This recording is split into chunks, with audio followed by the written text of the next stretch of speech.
I stood frozen in place, staring at the doll lying motionless on the ground. My breath caught in my throat as a cold wind swept through the clearing, rustling the dry leaves. I wanted to scream, to run, but my feet felt glued to the earth, my body caught in a trance. The phone call had ended, but its eerie message lingered in my mind. Look at the tree outside.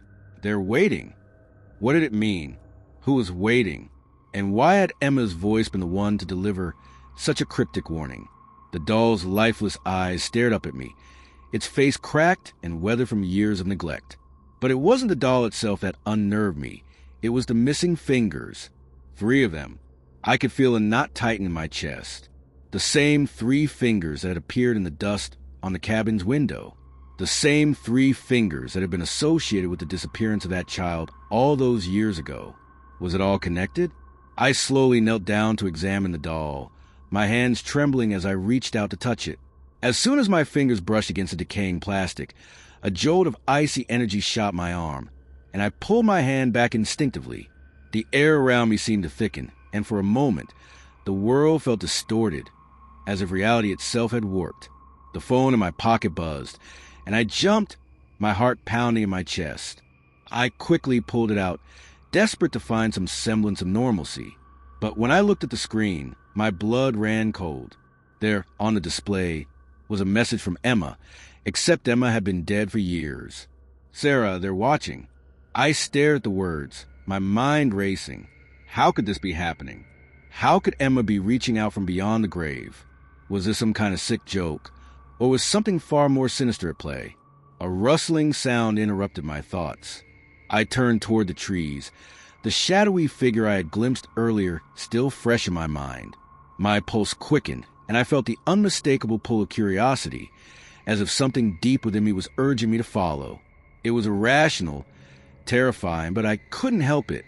Something about this place, the woods, the cabin, the eerie connection to Emma, was like a siren's call I couldn't resist. With a final glance at the doll, I took a step toward the trees. The cold air brushed against my skin, the leaves crunching beneath my boots.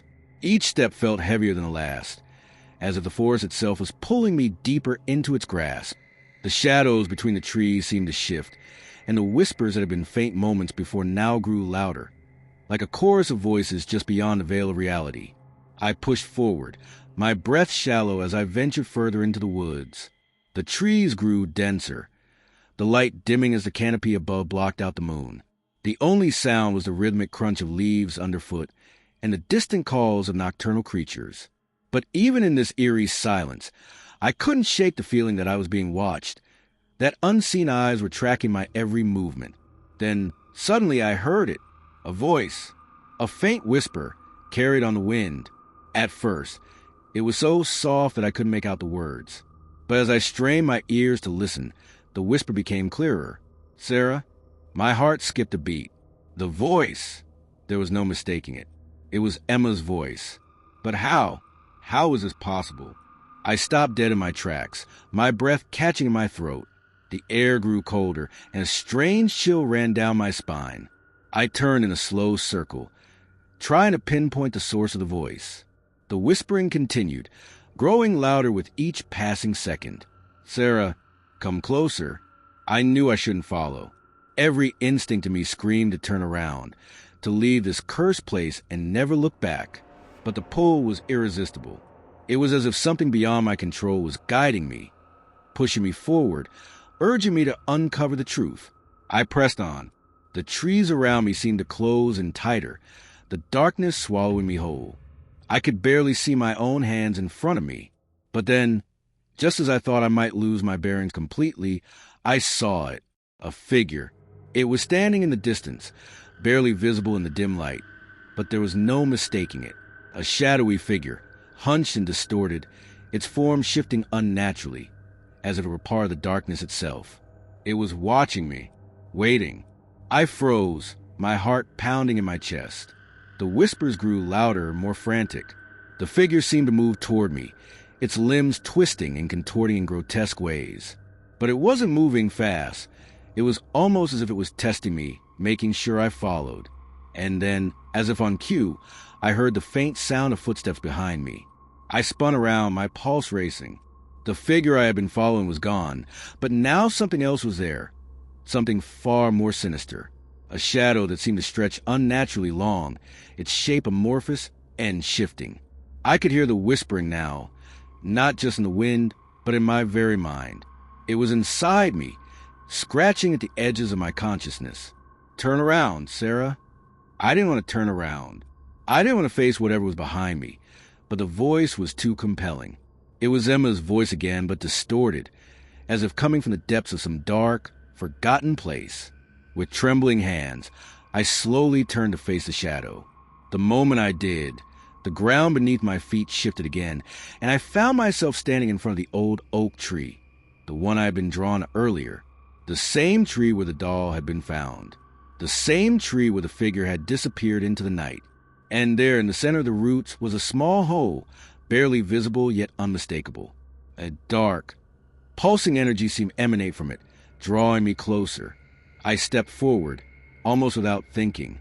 My hand reached out toward the hole, and as I touched the earth around it, the whispers erupted into a deafening chorus. I jerked my hand back, but it was too late. The hole had begun to expand, revealing a gaping void beneath the roots. From the darkness, something emerged, a figure, a twisted, misshapen form, covered in shadows, with 3 long, claw-like fingers reaching out toward me. The same 3 fingers that had appeared on the cabin's window. The same fingers that had left their mark on my soul. And then, from the depths of that darkness, I heard Emma's voice once more. Sarah, you should have never come back. The figure lunged toward me, its cold fingers brushing against my skin. Everything went dark. It was a chilly autumn evening when I arrived at the dilapidated Crestwood Motel on the outskirts of a small, forgotten town in the Midwest. The motel stood at the end of a winding, empty road, hidden beneath the shade of dying trees, their leaves scattered on the ground in hues of orange and red. The sign was half-faded, the letters peeling away as though they'd given up on being noticed. The air was damp, the scent of decaying wood and rusted metal hanging thick. I couldn't shake the eerie feeling that I was stepping into something much older and more sinister than I had expected.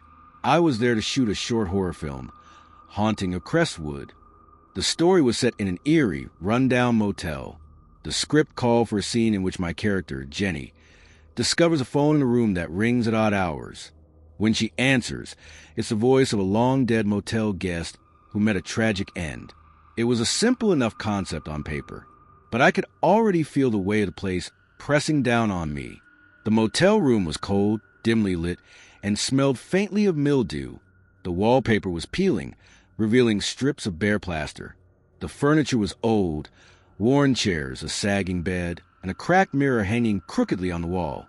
Everything about the place screamed abandonment, like it hadn't been cared for in decades. I glanced around the room nervously, even though I was just there to act. The rumors about the place circled in my mind. Strange disappearances, whispers of murder, stories of people who checked in but never checked out. But I shook my head, telling myself it was just typical horror movie myth, a product of overactive imaginations. I had rehearsed my lines in front of a cracked mirror, but as I sat on the bed waiting for the shoot to start, I couldn't help but feel unnerved. It wasn't the script that was bothering me, but the sense of something watching, something lingering in the shadows. My heart raced, and I found myself glancing over my shoulder more than once, convinced I wasn't alone in the room. When the director called for action, I tried to focus, to immerse myself in the scene. The camera rolled, and I sat on the edge of the bed, my eyes fixed on the old rotary phone sitting on the nightstand. The room was deathly silent. I knew what was supposed to happen. The phone would ring, and I would answer it, startled, only to hear the voice of a long-dead guest who warned me to leave. It was a typical horror moment. Creepy, but ultimately staged. The phone rang. The sound pierced the stillness, sharp and jarring. I hesitated for a moment, then reached out and picked up the receiver. The dial tone was low and strange, like something ancient and decayed. As I pressed it to my ear, the voice that came through was raspy, distorted, but unmistakably clear. "You shouldn't be here," it said. I jumped back in fright, dropping the receiver, my heart pounding in my chest. But before I could recover, a loud crash rang through the room. My pulse raced as I turned, my eyes locking on the large, antique mirror on the wall opposite the bed. It was falling, detaching from the wall, and I froze as it crashed to the floor inches from my feet. The sound was deafening. In the chaos, the mirror shattered into hundreds of tiny pieces, reflecting shards of light off the floor. "Cut!"